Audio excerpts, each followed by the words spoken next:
It is my great pleasure on behalf of all of the organizing bodies to welcome mes amis, Achille Mbembe and Bernard Stiegler, as well as Scott Lash, of course. The format is going to be as follows.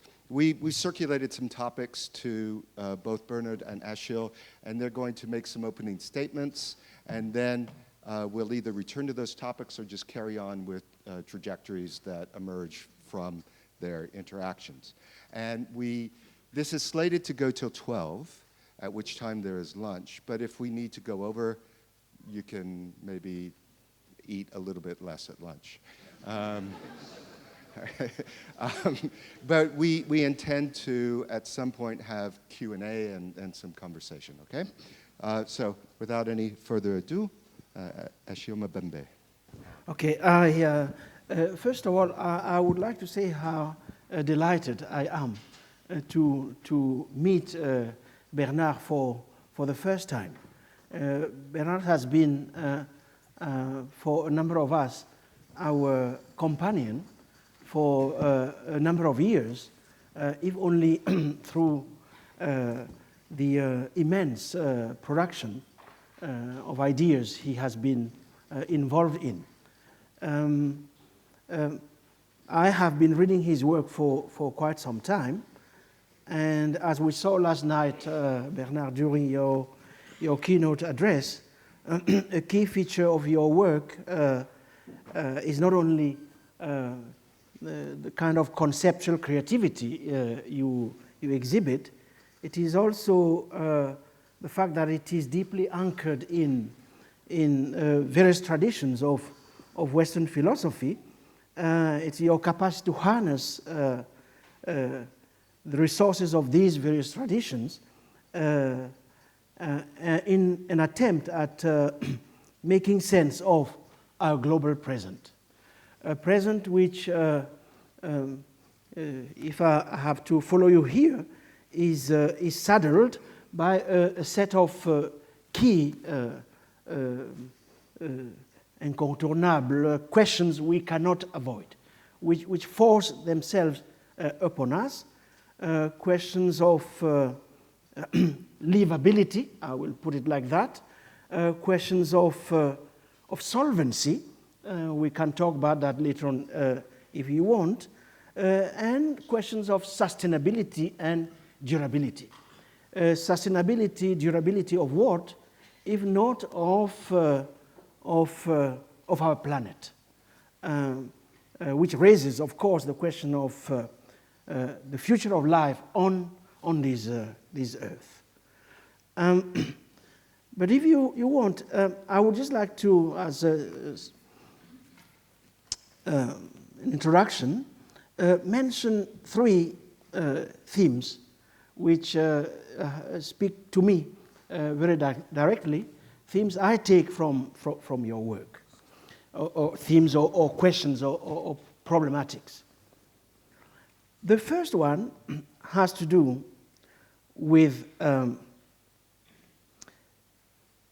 what kind of hubris the contemporary technical systems, which are to a large extent systems of based on calculation, what kind of hubris do they allow or do they generate? In other words, what are some of the defining features of this epoch of our history on Earth? You and a number of others have suggested that ours is an age of extreme disinhibition. And I would like to highlight this particular question of disinhibition, because I find this suggestion particularly fertile, coming from where I come from, Africa, born in Africa, working in South Africa. But for the disinhibition hypothesis, let's put it like that, to be proactive, that is to be translatable, to speak beyond the confines of a particular region and history, particular metaphysics, we need to problematize it a bit more. First of all, we can argue that the process of disinhibition is not new, and you yourself have shown that. We can argue that, as a matter of fact, disinhibition has always lied at the basis of capitalism. That in fact, whatever we have called modernity, that's partly or largely what it has been. And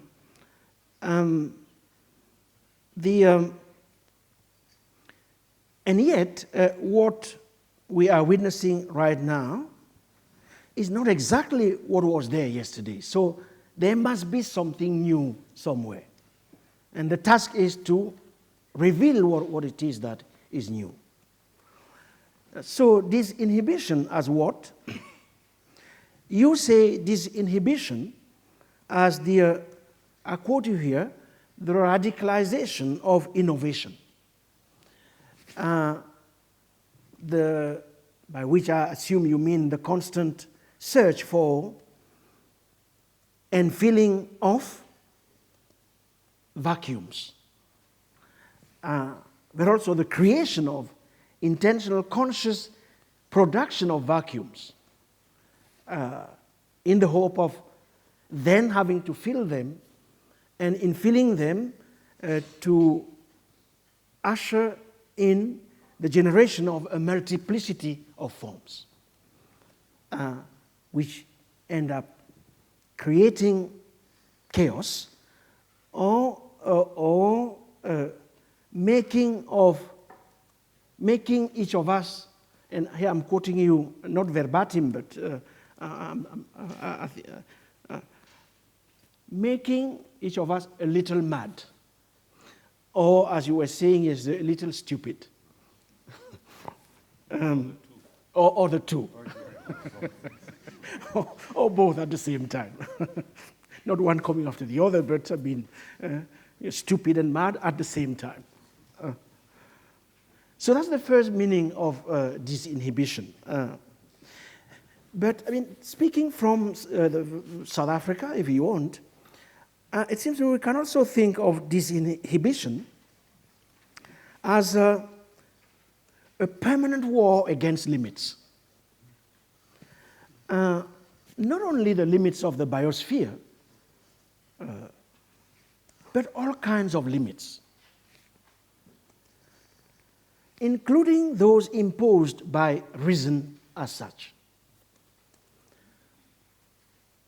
Reason in all its form, and you have articulated a really interesting critique of reason, which has been beneficial to a lot of us. But reason, when it becomes unreasonable, and there have been a number of instances when reason has become unreasonable. I don't want to go through them, we don't have time for that. So disinhibition in that sense, in the sense of the distraction or short-circuiting of any capacity to control the effects subsequent to the overthrowing of limits. So not only do you abolish limits, but you cripple the capacities to attend to the consequences of what happens when those limits are taken away. I'm speaking here in very abstract terms, but it seems to me that the history of capitalism in South Africa, especially when we have to deal with racial capitalism, which has been the case for Atlantic capitalism right from the beginning, allows us to push your idea of disinhibition to these extremes. So I want to, as you can understand, I'm asking Bernard to revisit his concept of disinhibition, factoring in it the historical reality of racial capitalism. I'm bringing in the thematic of racial capitalism in this debate, in light of what I argue in Critique of Black Reason, which has to do with the idea of the becoming black of the world. I just leave it at that. It would require a long elaboration, but Bernard knows what I'm talking about. As do we all. As you do too, I assume. Now, I mentioned 3 points. I think because of time, I'll leave it at 2. The second point, this is in relation to Foucault, Foucault's Il faut défendre la société. Society must be defended.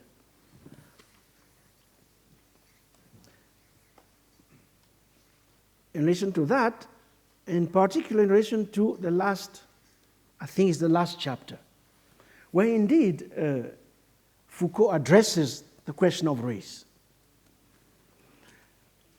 and of race in general and of the racial state in particular, which he locates in Germany, at a time, ironically, when, as he writes, I think it's in the early 70s, the only existing racial state is South Africa. But South Africa doesn't appear in Foucault's landscape, as you might know. It seems to me that the work done today by calculating technologies is not only to abolish limits. It's not only to render possible, but to systematize the taking of crazy risks and stupid risks, to continue in the line of what you were telling us yesterday. Risks which were unthinkable not so long ago, among which paramount is the risk of suspending society as such. So far so that maybe now we need to supplement Foucault's Il faut défendre la société with the new imperative, let's call it, il faut congédier la société. I don't know what congédier is, how to translate it in English. Scott is here to help us. Congédier meaning, no, it's not that. It means send on to vacation. Les congés, les vacances. Give vacation to them, decommission it, just decommission society, put it to rest. Let's get rid of it. It seems to me that is the new imperative. And in the sense of unbinding social atoms, in the sense of reinventing the law, so that the law is no longer that which binds social atoms together, but now to untie social atoms, to unbind them, requires an entirely new understanding of the law not as that which brings together, but the law as that which unties and unshackles from obligation. Or if obligations, they must still be, we'll have to deal with obligations that are not at all of the order of morality, but of some other kind of order. And I'll end here. That's where your reflections on the possibility of value beyond calculation become really interesting. They become interesting because in South Africa right now, that's what we are dealing with. And I would say in other parts of the continent. How do we invent a law which produces value beyond all calculation?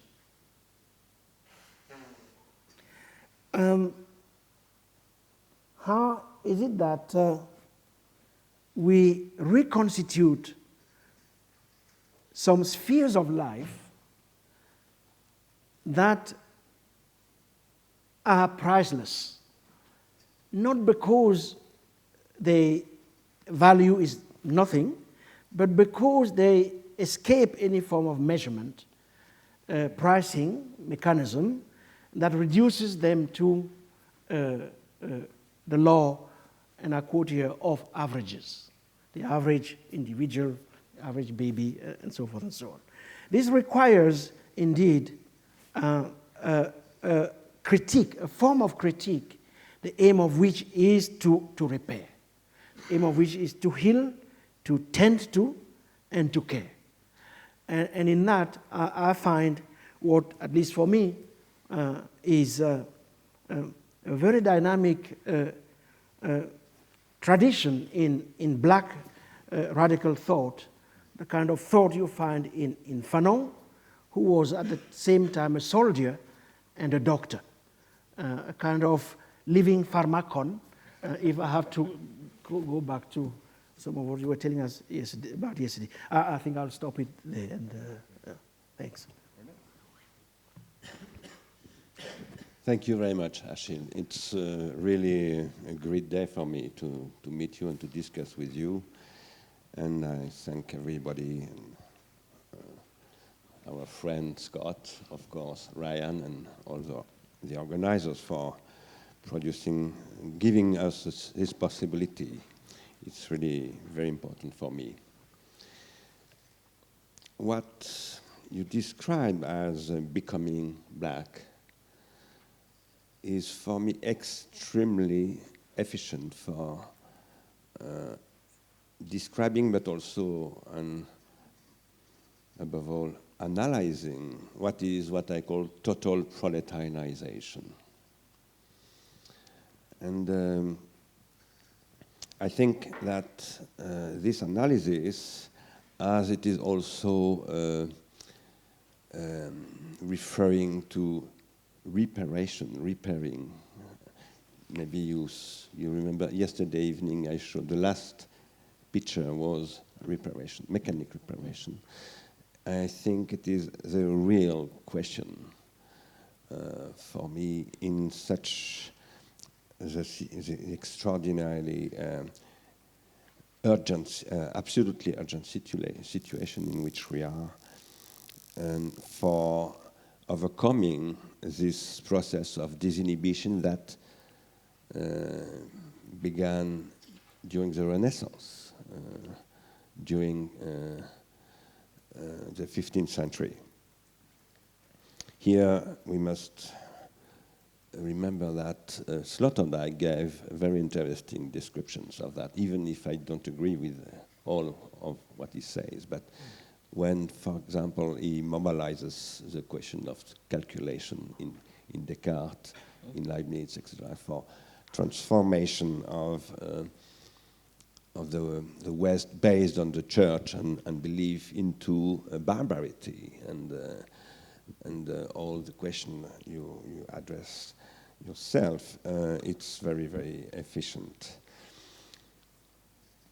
What kind of hubris, you asked? Many kinds.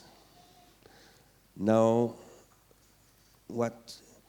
of course, I think today almost everybody is now capable to understand that calculation is hubris, even if we believe in him.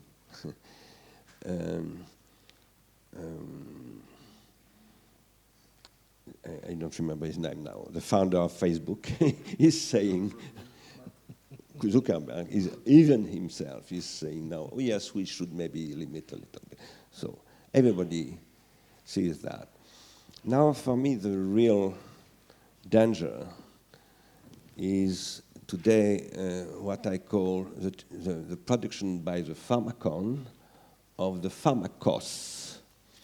That is the scapegoat, the generalization of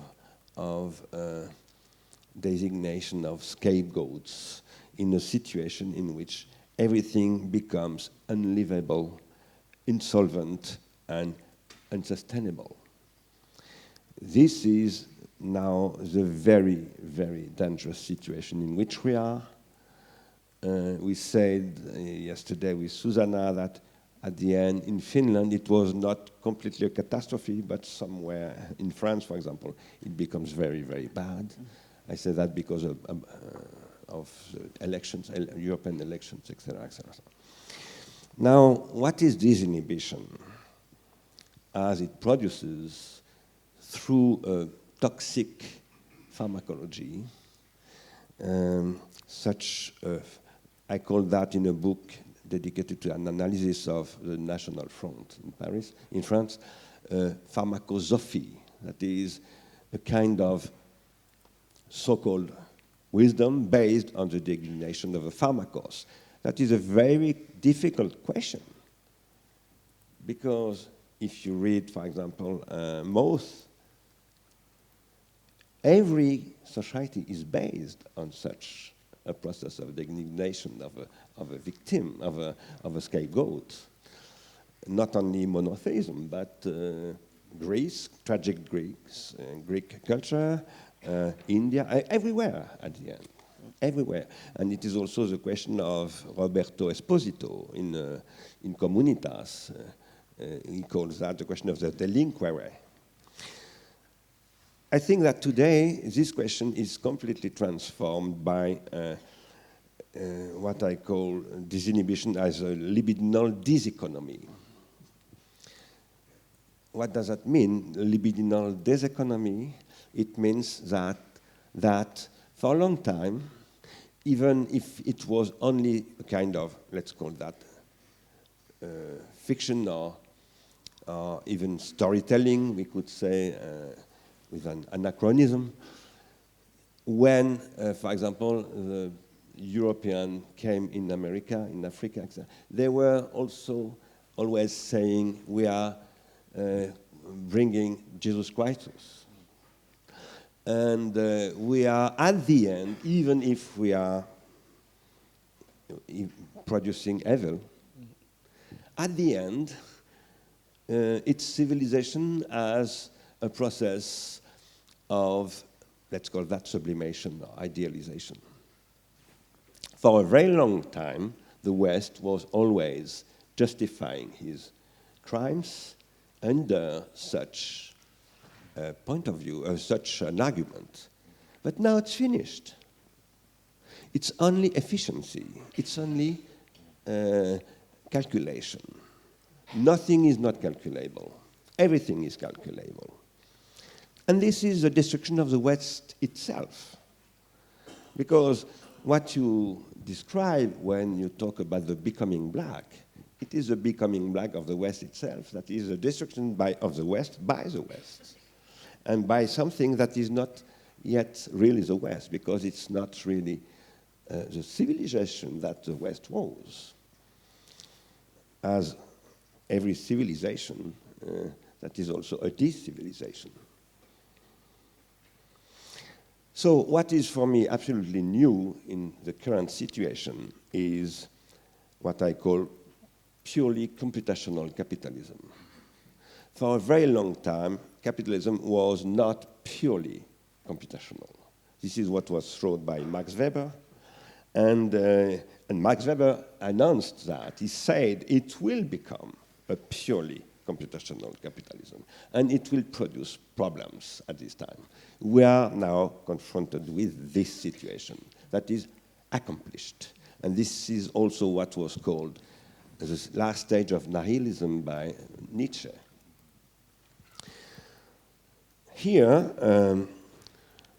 appears what I call a new form of totalization in the sense of Zinoviev, because Zinoviev described totalitarianism as totalization, as a reduction of the individuals into a matter of calculation.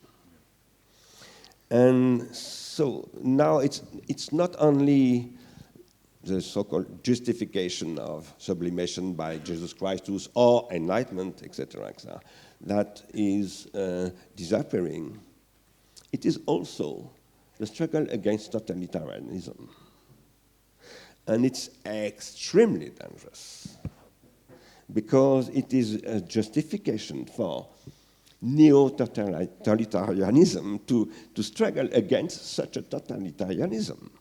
And if you see, for example, or if you listen to the discourse of the National Front in France today, very often I listen to people saying, but they're right.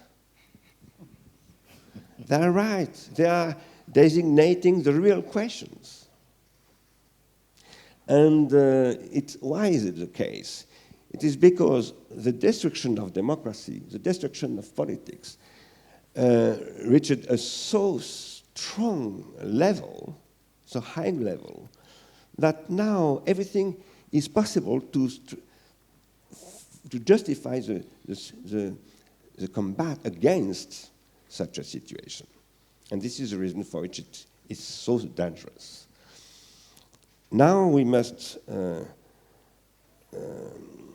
understand that in between, for example, Donald Trump and Peter Thiel, there is an agreement of cooperation.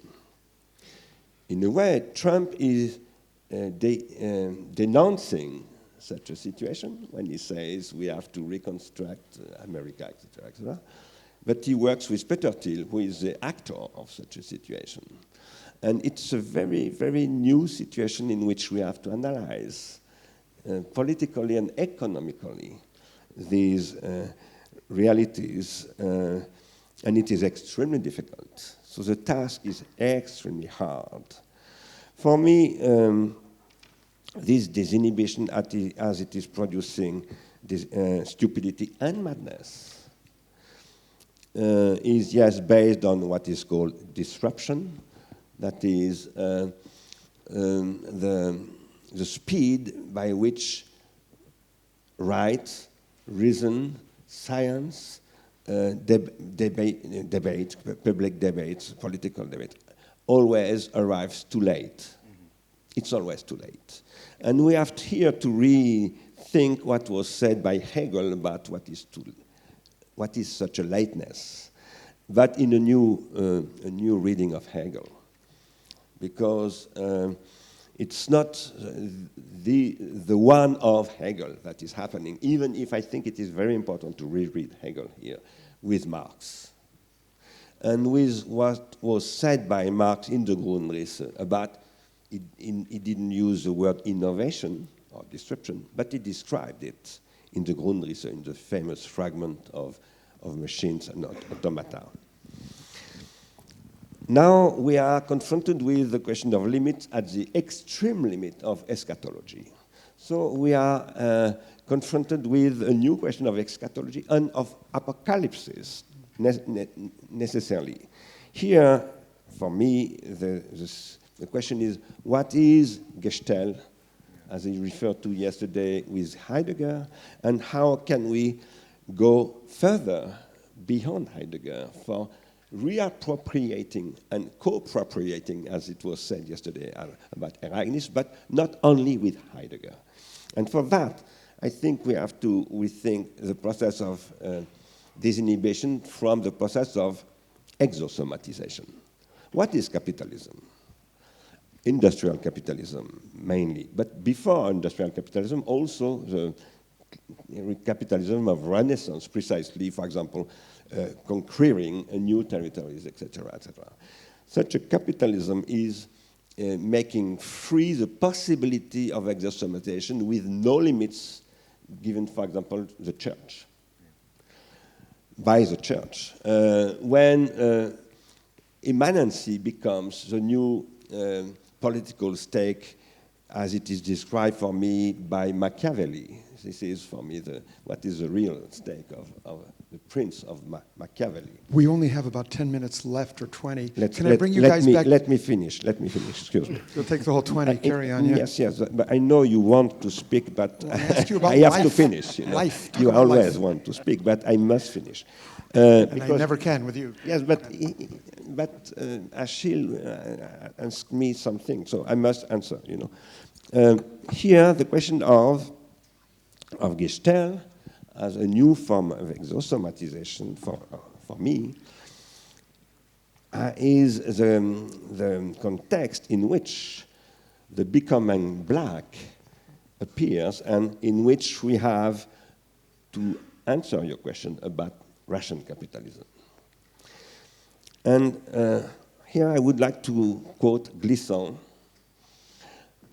when he says, I don't remember in which book, that his work on creolization passes through jazz and the articulation of African American people practicing or practicing radio phonographic. He doesn't say that himself, but I think because he refers to jazz for explaining what is creolization.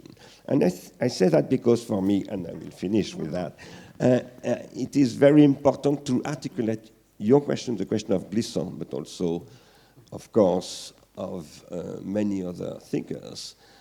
You quote Fanon, etc. And with the question of techniques and technology. Why? Because when you talk about repairing, for example, the culture of Dogon civilization, and the question of to repair, it is to take care of the pharmacon for me, and it is to not to reject technology, but to prescribe technology in a new way. And this is, for me, the question of the struggle against the destruction of society. This destruction of society was a project of Margaret Thatcher. It happened with the Conservative Revolution. And now the Conservative Revolution was transformed into libertarianism.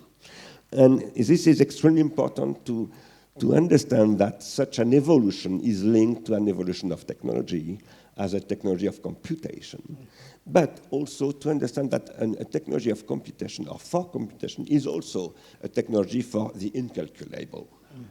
And it's poetry. This is the reason for which yesterday I refer to poetry as calculation. The question is to produce a new culture, a new understanding at the global level of culture for struggling against averaging. Because I will stop with that. In my last book, I referred to Robert Musil as a Nietzschean thinker because he said he was inheriting Nietzsche. And he described this man without qualities as a process of averaging. He described what is happening now 1 century before it happened. And here the question is how to produce. I don't follow completely Robert Musil in his interpretation of the situation, but I go back to Nietzsche. How is it possible to produce bifurcations? For me, this question is a question of political economy. And this is the reason for which in the group Ars Industrialis we say we have to go beyond Marx, with Marx, for rereading, for example, the Grundrisse, and to claim that the automation calculation is given the possibility to produce new forms of knowledge that are the only possibilities to produce bifurcations. And then when I say knowledge, it's not academic knowledge. Yes, I stop now. Thank you. I prefer maybe. Very quickly, I just wondered if you guys, both of you talk about life, the organic, and also necropolitics. And I wonder if we can bring here into this conversation life, death, but also necropolitics and the way that, yeah, I'm a sociologist, and this is just for 30 seconds. Georg Simmel has two modes of, he's got knowledge and then he's got valuation in his money book. And the valuation is based on the third critique, which is organic. Zweckmäßigkeit ohne Zweck, finality, finalité sans fin, the organic. And I think that both you guys in your own way address life in that way. You in your kind of trying to work maybe a new kind of cybernetics off of that, and Achille in terms of not just biopolitics, but also necropolitics. Yesterday you said something about maybe what can we do with necromass. I wonder if you could articulate a little bit how your thought works in terms of the new necropolitics and biopolitics. In the context of maybe what Bernard just said, yeah. Sorry.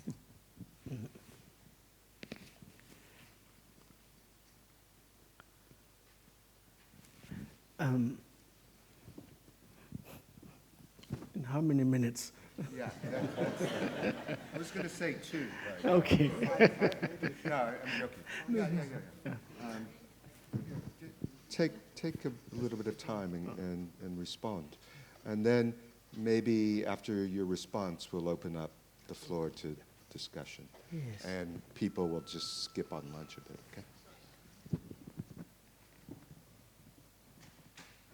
Look, Scott, it's a very complex question that you're raising. I mean, I was joking, not because I don't think it's important, but to give myself a little bit of time to.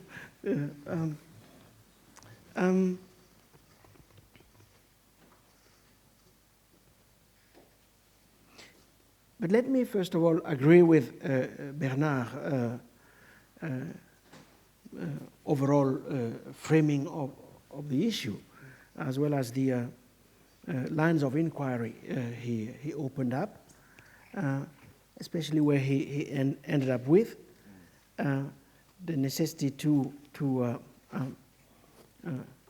let's say not the necessity, but his invocation of Glissant and his call to go beyond Marx with Marx in an attempt at creating new forms of knowledge in an age in which technologies of calculation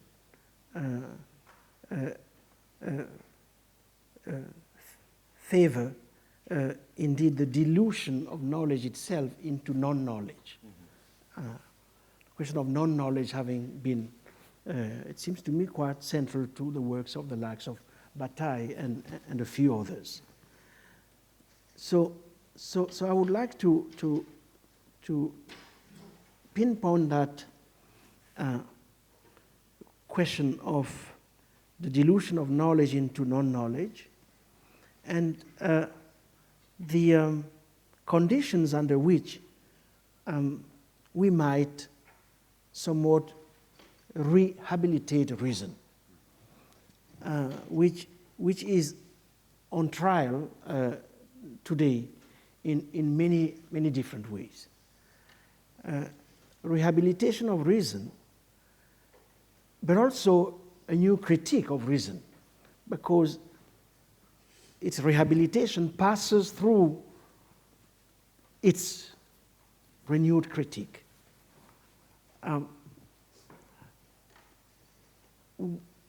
What would be what kinds of resources should we draw from in order to articulate such a new critique of reason, the aim of which is to rehabilitate it because it has been pretty compromised throughout history in all kinds of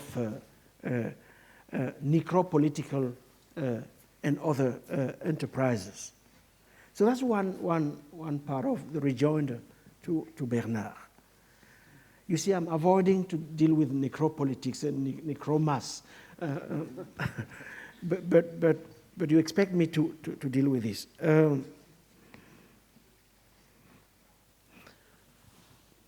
I wrote something about necropolitics but that was at the beginning of the 2000s. I think that I should revisit that work today in light of all the questions we have been talking about this morning. They were not there in that early work, but I have realized that, in fact, we have to bring them on board. We have to bring them on board around a set of discussions that will dominate this century of ours. One such discussion has to do with, is opposing those who insist on the idea that of limits, that there are limits to our Earth. There is no society that can be constituted in the absence of some limits, of a set of taboos. A human being is not an object. There are a whole set of foundational taboos without which the process of sublimation or inhibition is not cannot produce civilization. And there are those who believe that in the principle of limitlessness. Limitlessness in the name of some conception or the other of life. In the name of the idea that, in fact, why are we bothering? Life is limitless. It keeps producing life. Life can be produced in extreme conditions. All the new studies on microbial existence, that is part of what they are showing. That in fact, the fact of living is limitless. The only limit to life is life itself. So a kind of neo-vitalism, which is embedded in contemporary economics and into neoliberal policies. So neoliberalism as a cynical, perverse form of vitalism, which therefore forces us to recalibrate the whole debate on the necropolitical in an age of technological escalation. But look, we are not here to write a thesis. So that's my response to the kind of broad perspective we're trying to paint. So, come back to the audience. One time, maybe? Do you want to say something? Just two things, maybe. When I referred yesterday to necromass, it was in your critique of Black Reason, when you refer to precisely glissant and alluviums. That is not the same question like in necropolitics you addressed in the beginning of the 2000. And here I think this use of necromass, what I call noetic necromass, referring to the bio-necromass. It's an attempt to produce something that is not only metaphoric for understanding how the past can be transformed. The past as it was producing suffering, crimes, etc., transformed into future. Future in the sense, not in the sense of becoming, but in the sense of what is needed, what is desired. And here I just add one thing for addressing another question you asked me and I didn't answer.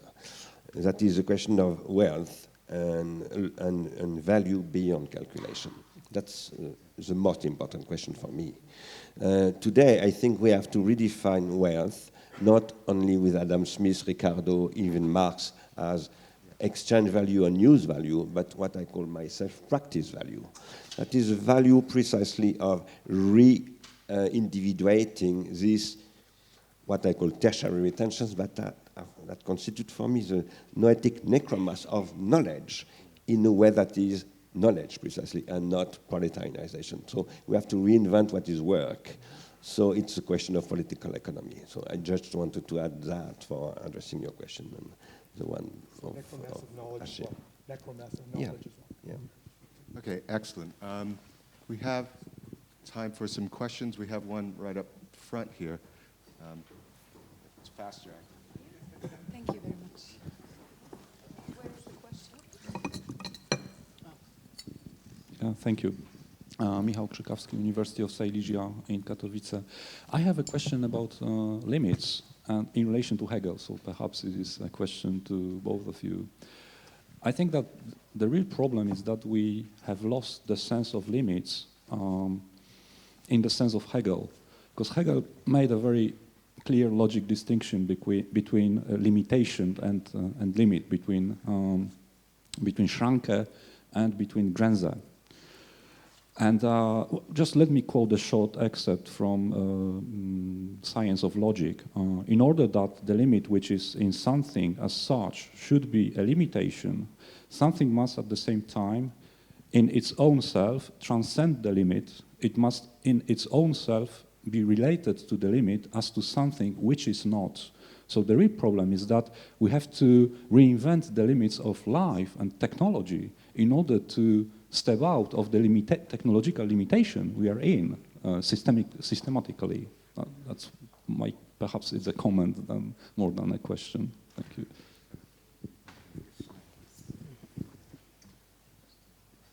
you have any? No. Okay. Any other comments or questions? There's one in the back.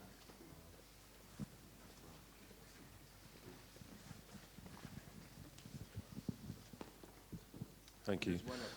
This is a question more or less to the last thing Bernard said, but obviously to everybody. What kind of work is reflected in or rewarded by practice value? Rewarded By practice value. Okay, that's for Bernard. It's here.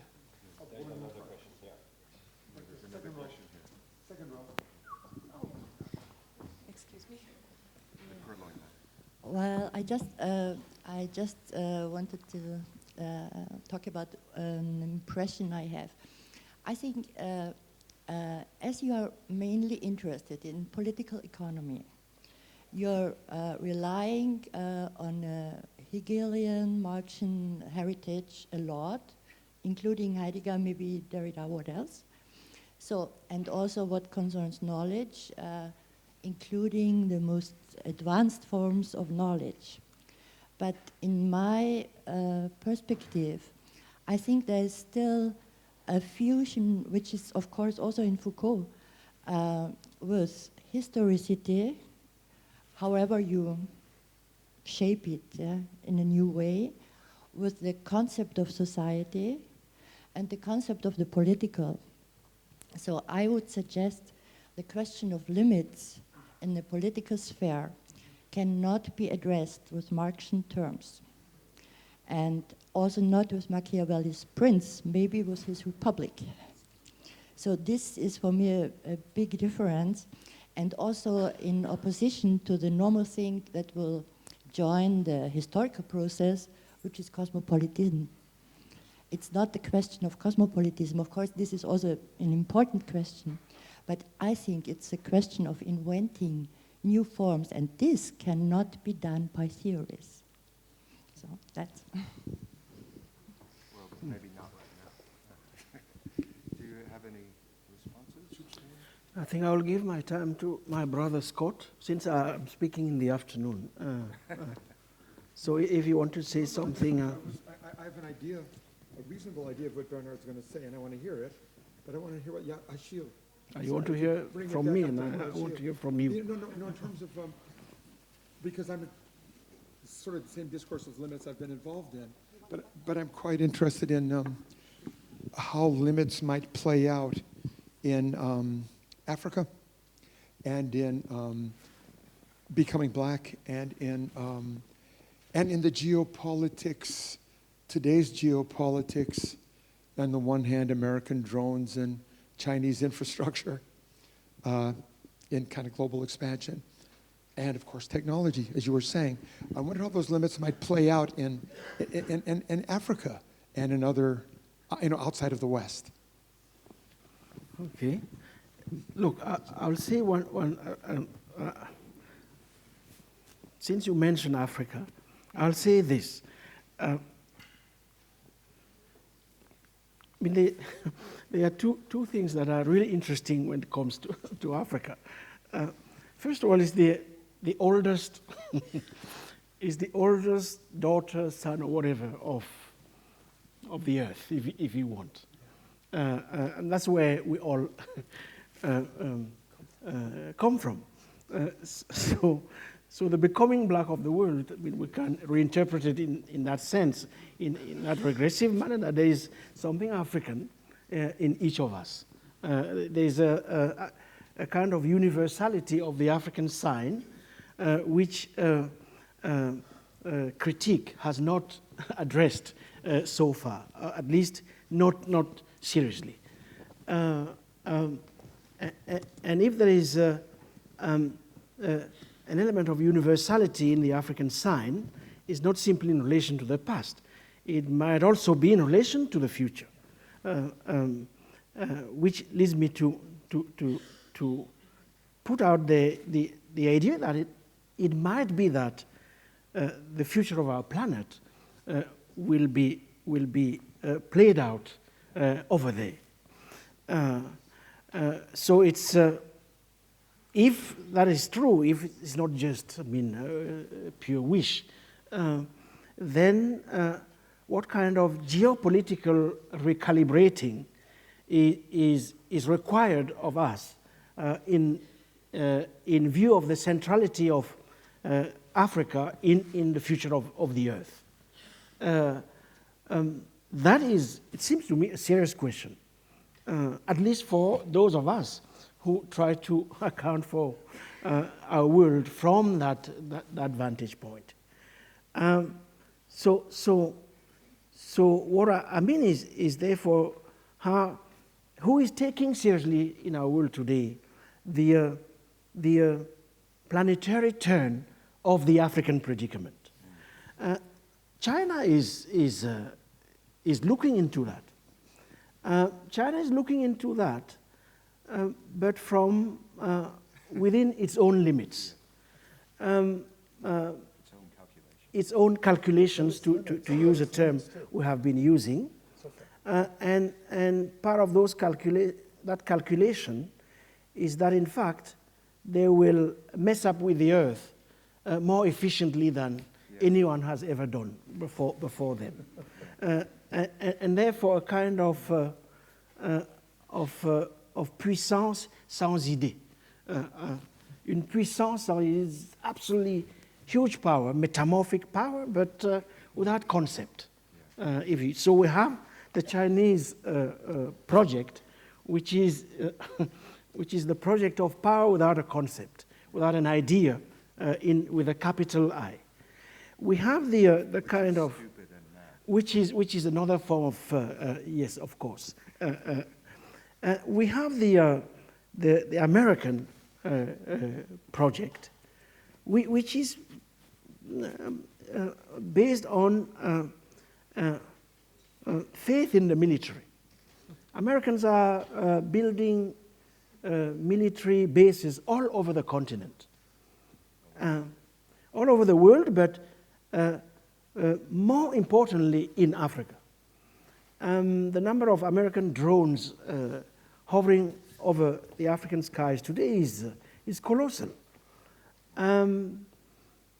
So you have that military project. You have old colonial or neo-colonial projects, such as the one led by France, which is a primitive combination of militarism, mercantilism, and paternalism.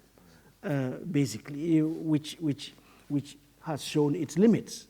So the question is, where is it that we might find the lineaments of an internal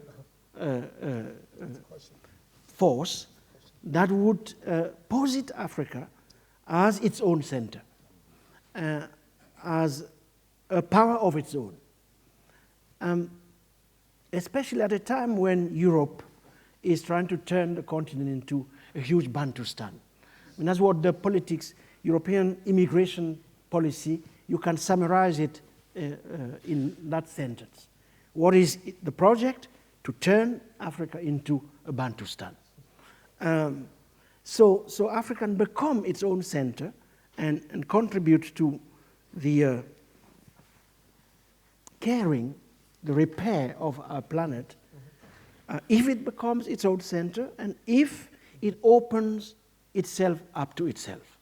It's the last colossal landmass on Earth which can still afford a huge reserve of life for not only human species, but all the species. Yeah. So opening Africa to itself,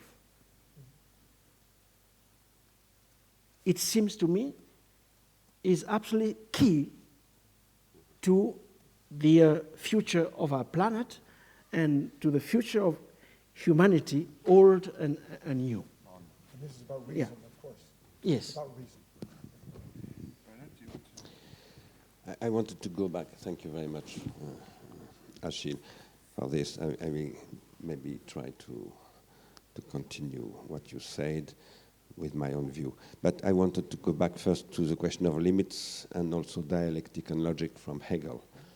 I think one very important question is the question of epistemology, as all our discussions are limited precisely by this physics that is Newtonian physics without limits.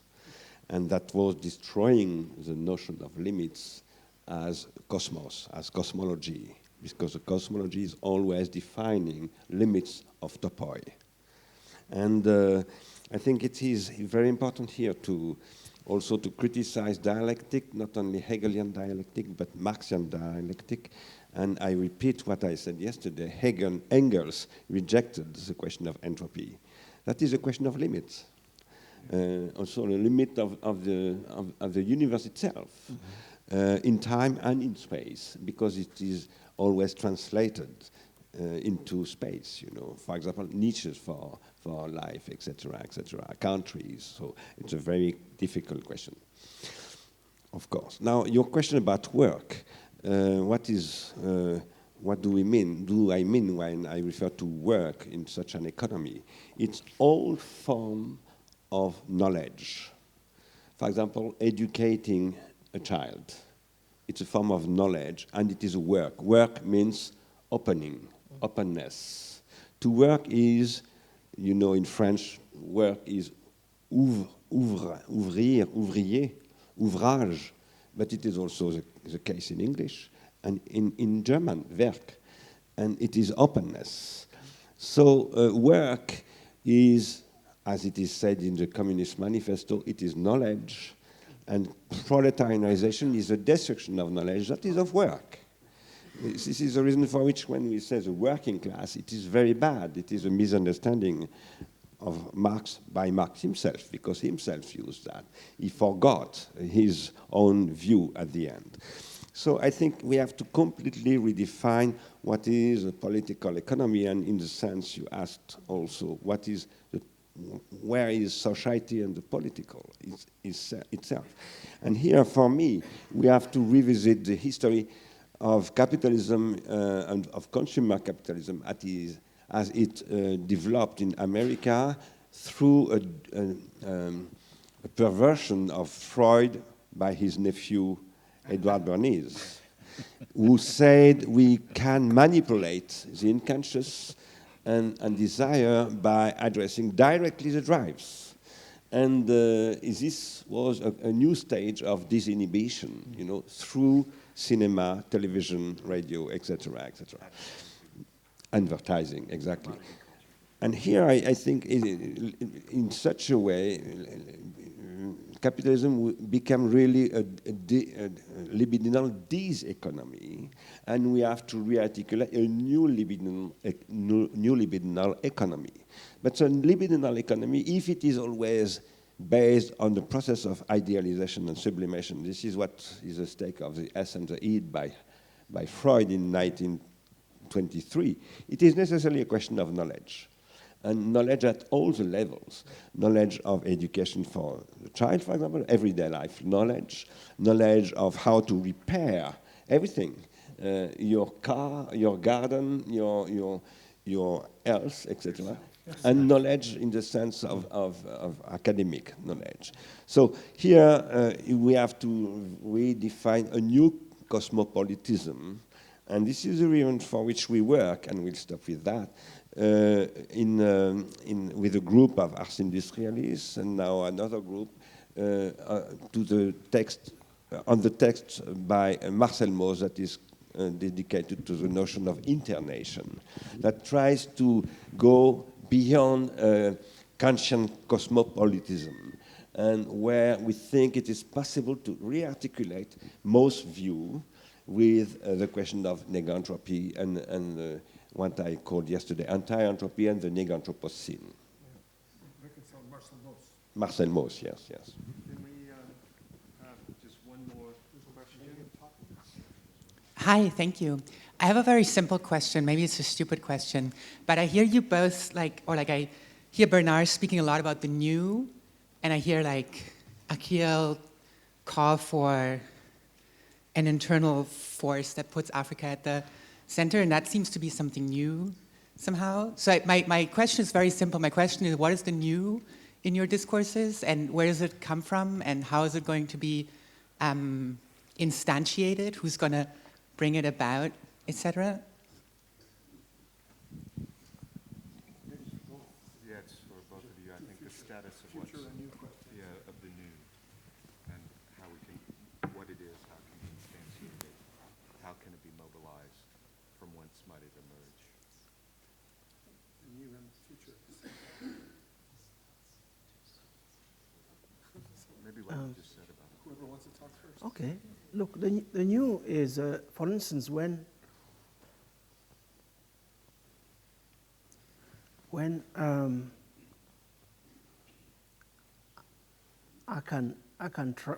I say I, but any African can travel within Africa without a visa. And this is not an abstract question. There are 54 states in the continent, and some citizens of certain states need visas to go around. I mentioned, and this is happening now. I mean, there are 24 states where if you have a passport of an African state, you can go and you get your visa at entrance. That's new. It has never been there. And when we see it, we know that, okay, it's ushering us in an entirely different epoch. I say that because the capacity to move has become absolutely critical in the calculus. I'm not talking about calculation, but the calculus of life. It's new, and yet it is old, because in pre-colonial metaphysics of the relationship between space and motion, it was understood that movement was what created space. It wasn't the other way around. The other way around, where space creates movement or delimits movements, regulates it, is purely colonial. It started in 1884 with the carving of borders and so on and so on. So it's new and it is old. Is the past and then the future in an amazing recombination of things that were there, which have not disappeared, but have been kept somewhat in the unconscious of society, but which can be reactivated for the purposes of reparation at one point or the other in the history of those societies. So it's a complex question that you are asking, and that's all that I'm able to provide you as a response for now. It's a difficult but good question, of course. You know that it's also possible to say that there is never nothing really new. Why? Because what is new is always individuation of a possibility that is already there, because if it was not already there, it couldn't happen. So I would like to say that, and I say that under what was said by Achille about a new reason or a new critical reason. I think today we have to think the new with the notion of quasi-causality opened by Gilles Deleuze. And repairing is to become the quasi cause of the accident. If you have to repair something, it is because it is accidental. Now, such a culture is a culture of immanence in which you can produce with immanent accidents or incidents something necessary that is new. And this is, for me, precisely the question of openness and work, etc., etc.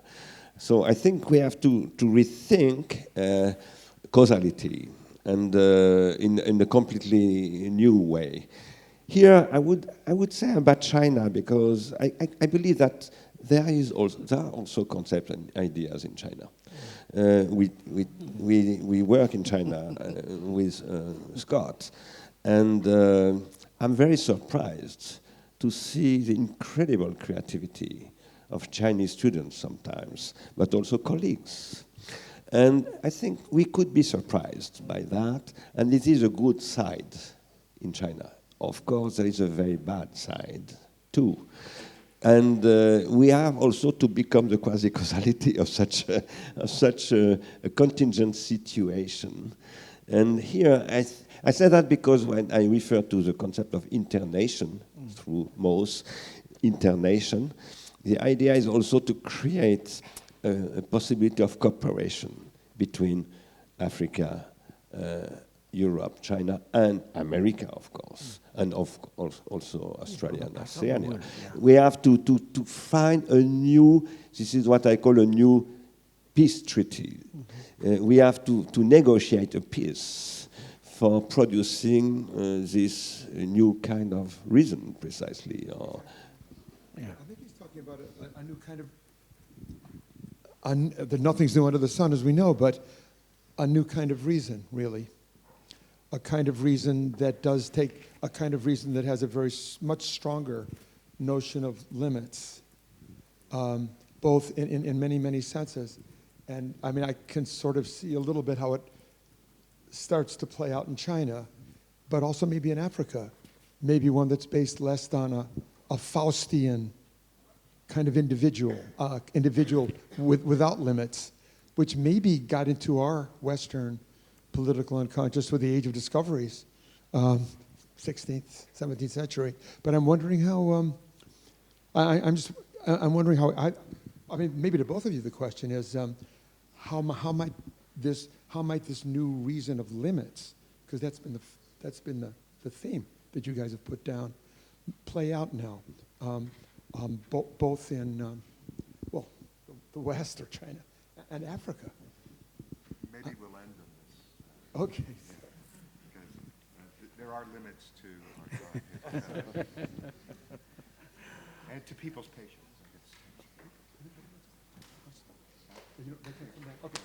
Okay. Merci beaucoup, Bernard.